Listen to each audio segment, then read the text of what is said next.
kuat. Janganlah sesat. Pergaulan yang buruk merusak kebiasaan yang baik, firman Tuhan. Kalau saya lahir baru sekitar tahun 94-95. Ya, pada tahun 2000 saya sudah terlibat pelayanan. Dan saya ingat pada saat itu pelayanan saya itu di tengah-tengah kaum remaja, ya, dan dewasa muda. Ada dewasa dan ada dewasa muda, ya. Jadi dewasa muda ya sekitar 17, 18, saya menuju ke 20, ya. Salah satu pelayanan saya adalah saya ada di tengah-tengah komsel dan saya mengajar pemuritan, ya. Di komsel itu ada pemuritan, ya, yang artinya ada pelajaran-pelajaran yang sistematis diberikan, ya, dengan target-target tertentu, dan pesertanya ya adalah anak-anak dari remaja ya sampai dewasa muda, ya, SMP, SMA. Ya, kalau mungkin kuliah tingkat 1, tingkat 2. Tentu saja mereka menerima pengajaran yang sama. Tentu saja mereka menerima nasihat yang sama. Ya, dan saya ingat pada saat itu ya anak-anak itu yang di umur-umur sedemikian ada yang sudah terlibat obat-obatan, terlibat seks bebas ada, ya, dan ada mereka ya yang melakukan hal-hal yang tidak benar, ya, dan berbuat jauh lah, ya, sudah umur-umur segitu sudah terlibat jauh, ya. Mereka menerima nasihat yang sama, pengajaran yang sama, ya. Lalu bertahun-tahun kemudian mereka sudah menjadi orang-orang dewasa, ya, berumur 27, 30, ya.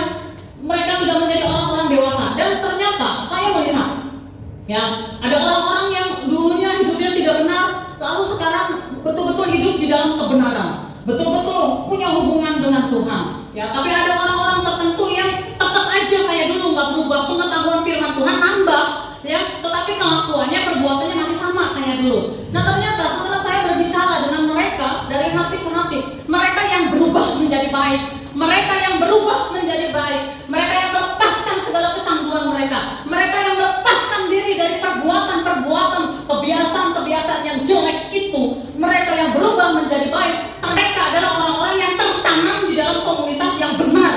Ternyata mereka adalah orang-orang yang tertanam di dalam komunitas yang benar.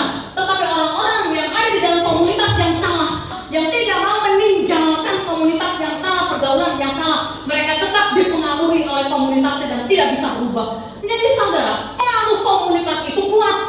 Pengaruh komunitas itu kuat. Kalau saudara terus bergaul, berinteraksi dengan orang-orang yang tidak jujur, dengan orang-orang yang penipu, dengan orang-orang yang berbuat curang, yang orang-orang yang berbuat jahat, saudara akan dipengaruhi dan sulit berubah, susah untuk berubah.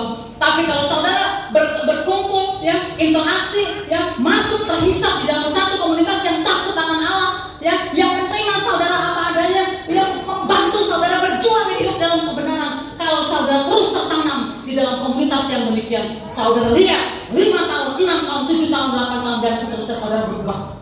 Tuhan mengubahkan saudara lewat komunitas. Orang Kristen tidak dipanggil untuk hidup sendiri. Orang Kristen dipanggil untuk hidup di dalam persekutuan, dan persekutuan yang benar, persekutuan yang takut akan Allah membawa kita, ya, untuk hidup di dalam kebenaran. Jadi saudara, bangunlah